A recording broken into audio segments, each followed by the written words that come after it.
Imagine walking past someone every day, never thinking twice about their ordinary appearance. But hidden behind the mask of normalcy is a darkness so profound, it could change everything you thought you knew about humanity. This is the story of a killer who lived in plain sight, blending in with the very community he destroyed.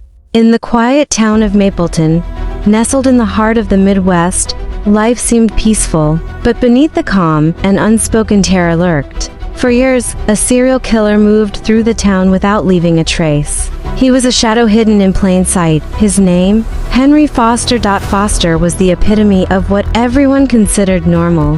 He had a steady job, a loving wife, and children who adored him. Neighbors described him as friendly, always helping with yard work or offering a smile when passing by.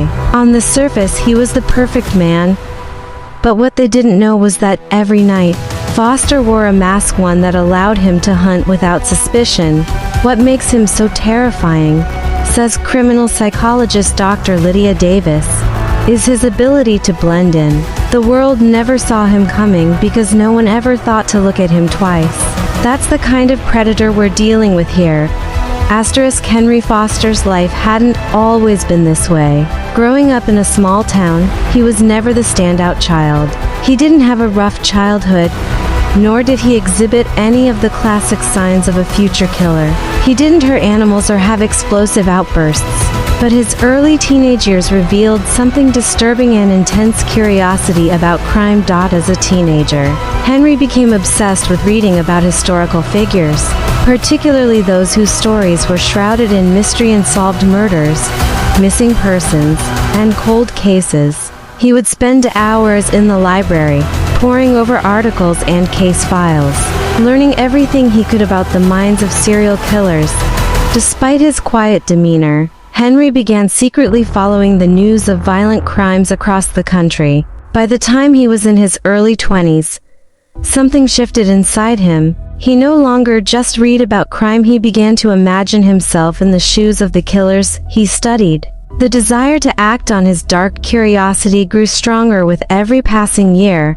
In 1997, at the age of 25, Foster killed for the first time. His first victim was Lisa Monroe, a local college student who had just returned home after a night out with friends. She had been walking home when Foster, who had been watching her for weeks, struck.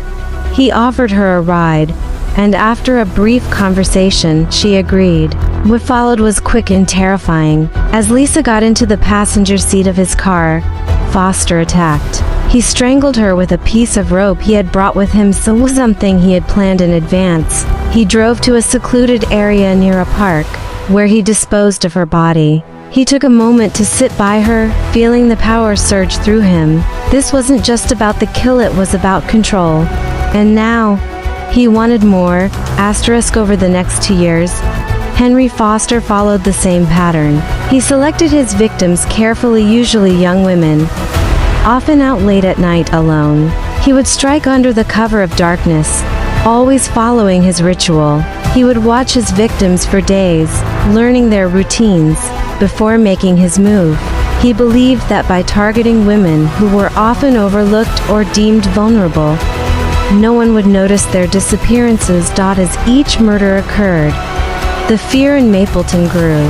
People started whispering about a predator in their midst. Yet, every time the police investigated, they came up empty-handed.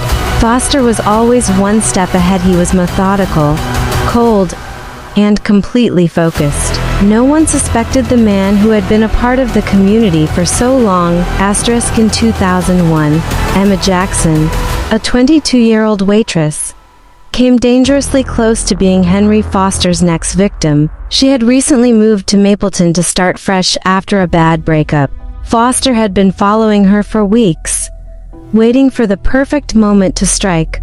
One night, he spotted her leaving work and followed her home. He waited for her to enter her apartment, then approached her car under the pretense of asking for directions. But as he tried to force her into his vehicle, Emma fought back. She screamed, kicked, and scratched. Foster, shocked by the resistance, hesitated for a moment, just long enough for Emma to escape. That night, Emma went to the police, reporting the strange man who had tried to abduct her. Her description matched the one given by several other women who had encountered Foster in the weeks leading up to the attack.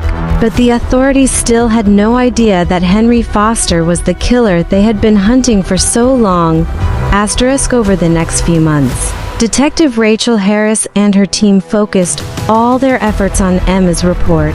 They discovered surveillance footage from nearby stores that showed Foster's car parked near Emma's apartment on the night of the attempted abduction.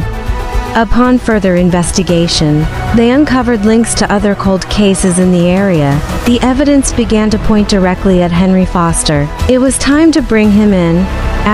January 2002. After weeks of surveillance, the police finally arrested Henry Foster. In the interrogation room, he was calm and collected, as if nothing had changed.